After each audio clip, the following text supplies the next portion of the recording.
అదే రేపు ప్రభాకరం పుట్టినరోజు, అందుకని విందు చేస్తున్నారు. అలాగా? మనకి ఇన్విటేషన్ పంపించారు. సుందరం నీకు తెలీదు? సుందరం ఎవరతను? మన పెళ్ళైన మోహని కూడా పెళ్ళయింది అతను. ఏం రాధ, నువ్వు ముఖం చిన్నబుచ్చుకున్నావు? మనకి సంతానం లేదని. ఏం చేయడం రాధ, డబ్బున్న వాళ్ళకి సంతానం ఉండదని చెప్తారు. ఎన్ని మందులో సేవించాం, శుష్క దండుగా. ఎంతకు మనం పెట్టి పుట్టలేదు. మీరు కోపండి అంటే ఒక మాట చెప్తా. నా బహిప్రాణానివి నువ్వు, నీ మీద కోపడతానా? చెప్పు అదేమిటో. ఏమీ లేదు, సంతానానికని మీరు మరో పెళ్లి చేసుకుంటే ఎలాగుంటుందని. నీ నోట్లోంచి రావాల్సిన మాట అది రాధా. నీ జీవితం విభాగం చేసుకుంటావా? నాకేమిటో ఆ శిశుహత్తాలు నా చెక్కిళ్ళ చేర్చుకోవాలని, ఆ చిట్టి పాదాలు నా గుండెల మీద చిందులు తొక్కాలని, ఆ వచ్చి రాని మాటలు విని ఆనందించాలని ఆశగా ఉంది. మొన్న ఎవరో డాక్టర్ గారు ఇది చాలా మంచి మందు, దీన్ని వాడి చూడండి అని చెప్పి ఇచ్చారే, అది కూడా సేవించి చూద్దాం. భగవంతుడు అనుగ్రహిస్తే ఎంతో సేపు పట్టదు. నమస్కారం అండి, కులాసాగా ఉన్నారా? మీరు మీరు నన్ను ఎరగరు? ఓహో, కూలింగ్ గ్లాస్ పెట్టుకున్నా. ఇప్పుడు చూడండి. అదే మీరా? రండి కూర్చోండి. చిత్తం చిత్తం. ఆపత్కాలంలో ఆ పరమాత్ముడే శంఖు చక్రు గదాధారుడే ఆమెను రక్షించినట్టుగా తమరు రక్షించారని.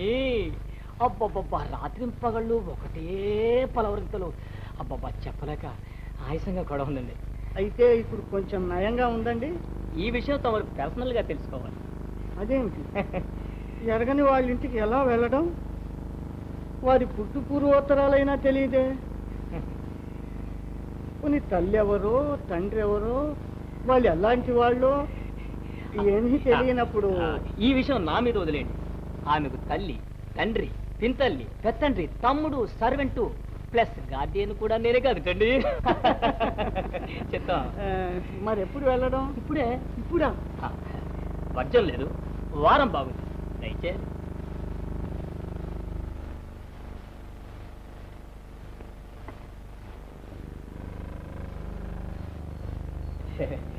పుష్ప, పుష్ప, ఎవరొచ్చారో చూడు. దయచేయండి. నమస్తే. మీరు? వారే. ఆ వేళ నిన్ను సమయానికి ఆపదలో నుంచి రక్షించిన పుణ్యాత్ములు, కోటీశ్వరులు. నా కృతజ్ఞత మీకు ఎలా చూపించాలో తెలియటం లేదు. నీ కృతజ్ఞత వారికి అవసరం లేదు, వారి కటాక్షం మనకు కావాలి. అది చూడు ముందు. ఇప్పుడు మీకు ఎలాగుందండి? కాస్త నయంగా ఉందండి, గాయం మానుబట్టింది. చాలా సంతోషం. వెళ్ళి రానా అండి?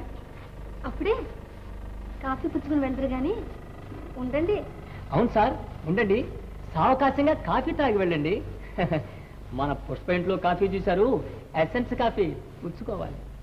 తొందర పనులు ఉన్నాయి, వెళ్ళి వస్తా. నమస్తే. నమస్తే.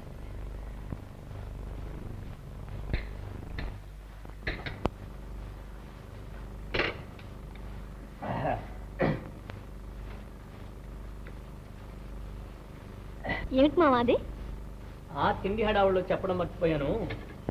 నువ్వు ఎన్నాళ్ళ నుంచో సరదా పడుతున్నావు చూడు, అదే ఇది. అవి డైమండ్స్ కావు?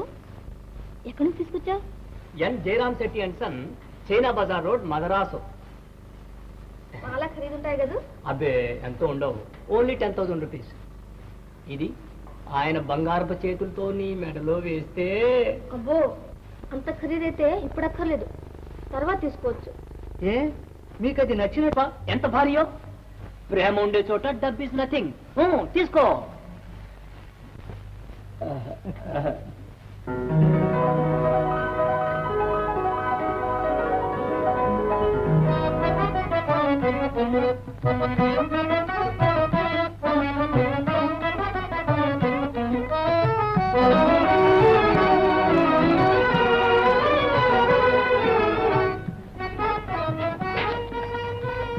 ఏమిటండి చాలా ఆలోచిస్తున్నారు? ఏమీ లేదు. ఇక్కడ మంచు పడుతోంది. రండి లోపలికి పోదాం. అప్పలసాని డిన్నర్కు రమ్మని బలవంతం చేస్తే వచ్చి వెంటనే వెళ్ళిపోదాం అనుకున్నాను. కానీ నువ్వు నాతో ఏదో మాట్లాడాలంటే ఉండిపోయాను. ఇప్పటికే చాలా ఆలస్యమైంది. అంచేత మరేం లేదు, నేను వెళ్ళే వరకు మా ఆవిడ భోజనం చేయకుండా కూర్చుంటుంది. అదీ కాక నేను ఇక్కడ రాత్రిపూట ఉండిపోవడం అంత భావ్యం కాదు. మరోసారి వస్తాను.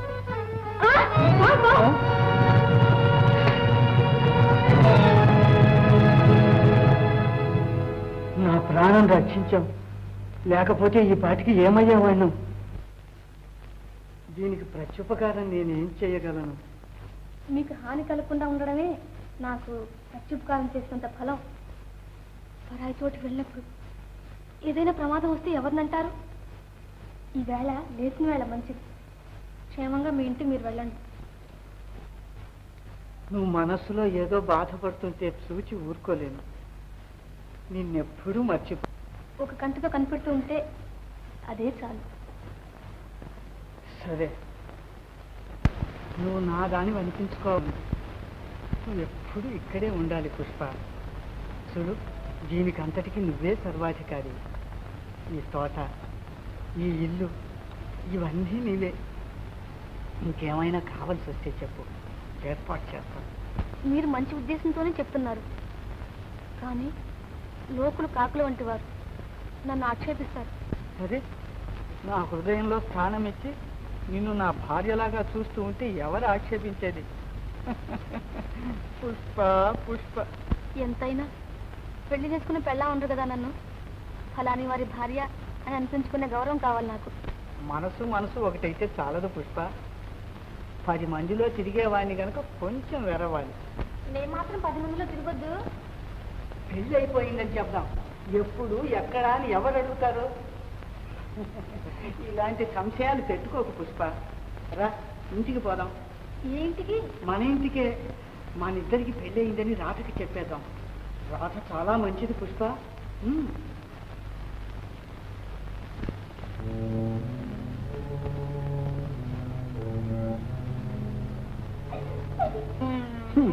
చూసావా, అందుకనే చెప్పడానికి సందేహించాను. చెప్పు చెప్పు అని చంపుకు తిన్నావు. తీరా చెబితే ఇది ఫలితం.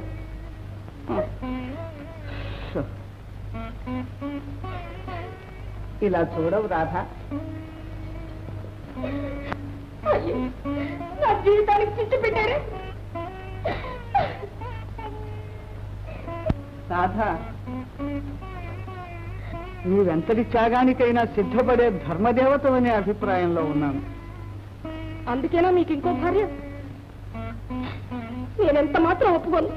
వెనక ఒకనాడు సంతానం కోసం మరో పెళ్లి చేసుకుంటే ఎలాగుంటుందన్నావు. ఆ శిశుహస్తాలు, ఆ చిట్టి చిట్టి పాదాలు చిందులాడుతూ ఉంటే ఇంకా ఏమేమో అన్నావు. జ్ఞాపకం ఉన్నదా? ఇదిగో రాధా, నువ్వు ఇలా ఏడుస్తుంటే నాకు మతే పోతోంది. పోనీ నేను ఎక్కడికైనా వెళ్తానులే. మీరెక్కడికైనా వెళ్ళిపోతే నేనెవరి కోసం ఇక్కడ ఉండడం? మరి ఆ అమ్మాయి మాట? సరే, కోరి తెచ్చుకున్నారు. మీ సంతోషమే నా సంతోషం. అయితేరా, ఆ అమ్మాయి వాకిట్లో ఉంది. మనం పోయి పిలుచుకోద్దాం.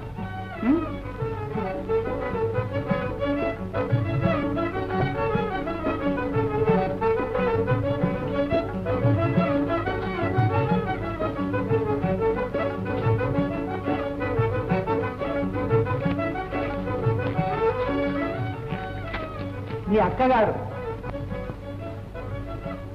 మీరిద్దరు ఇక అక్క చెల్లెండ్రులాగా ఉండండి.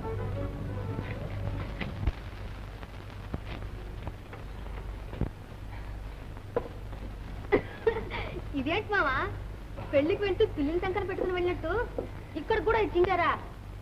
పెట్టి బేడా లేదా? ఈ పాడు కళెబురానికి అంత ఎక్స్ట్రా వెయిట్ ఎందుకని ఏదో చిన్న సంచి, నేను ఏదో చిన్న పాత గొడ్డలు, ఆ షేవింగ్ రేజర్ స్టిక్ అవన్నీ ఏవో పట్టుకొచ్చాను. అయినా నువ్వు తలుచుకుంటేనా ఈ సంచిని 3 నిమిషాల్లో నింపేగలవు. వేటితోటి అన్నట్టు నీ సవిత ఎలాగుంది? నీ మాట వింటుంది కదూ? అక్కయ్య గురించి అడుగుతున్నారా? పాపం, అలాంటి మనిషిని ఇక చూడబో. ఒక అమ్మ కడుపున పుట్టలేదు కానీ సొంత అక్క చెల్లిలాగా ఉంటున్నావు. ఆ ఇల్లాల గురించి ఏమన్నా అనుకుంటే మహాపాపం. ఓహో అలాగా? అవును మావా, నాకు ఏ లోటు లేదు. ఉభయలు నన్ను ప్రేమగానే చూస్తున్నారు. ఓ పిచ్చిదానా, ఇప్పుడు అంతా అలాగే ఉంటారు. రాను రాను మనుషుల తత్వాలు మారుతూ ఉంటాయి.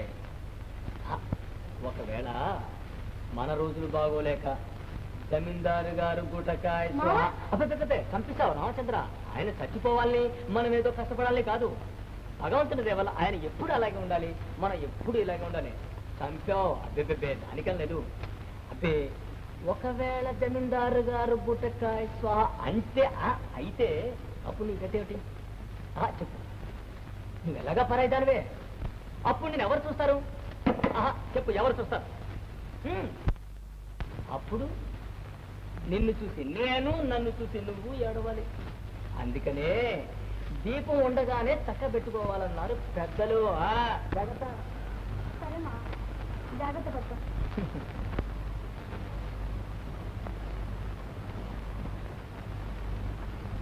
రాధా, నేను వెళ్ళొస్తా. మీరేదో ఆలోచిస్తూ రానా? సరే, వెళ్ళి త్వరగా రండి. జాగ్రత్తగా చూసుకో. సరే గాని మిమ్మల్ని ఓ సంగతి అడగనా? ఆ నెక్లెస్ గురించేనా? అబ్బే, ఆ విషయం కాదు. మరే విషయం? ఈవేళ పుష్పం మీద ఏమైనా కోపడ్డారా? కోపడ్డానా? నీదేమైనా కలగంటున్నావా ఏంటి? లేదు, మీరు వెళ్ళిన తర్వాత పుష్ప కాఫీ తెమ్మని తిరగొట్టేసింది. నే పట్టుకెళ్ళినా వద్దంది. ఏ ఆమెకు నీకు ఏమన్నా వైరం వచ్చిందనుకున్నారా? అబ్బే, అదేం లేదు. అయితే తలుపు బిగించుకొని కూర్చోడానికి కారణం ఆ దైవానికే తెలుసు. సరే, నేను పోయి కనుక్కుంటాను. కనుక్కోండి. పుష్ప, పుష్ప, తలుపు తెరు. ఏం పలకవు పుష్ప?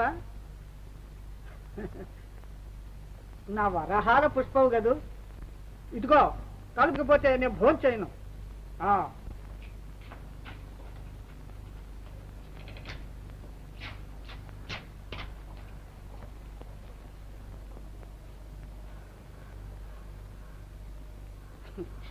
ఏమిటి పుష్ప ఇదంతాను? ఏం జరిగిందో చెప్పవు? అసలు కోపం ఎందుకు వచ్చింది? అవును, మాటలకు లోట్లేదు. ఎంత పెడితే మా అమ్మ అవుతావని మాటలు చేతులు అలాగా. ఏమిటి ఇది పుష్ప?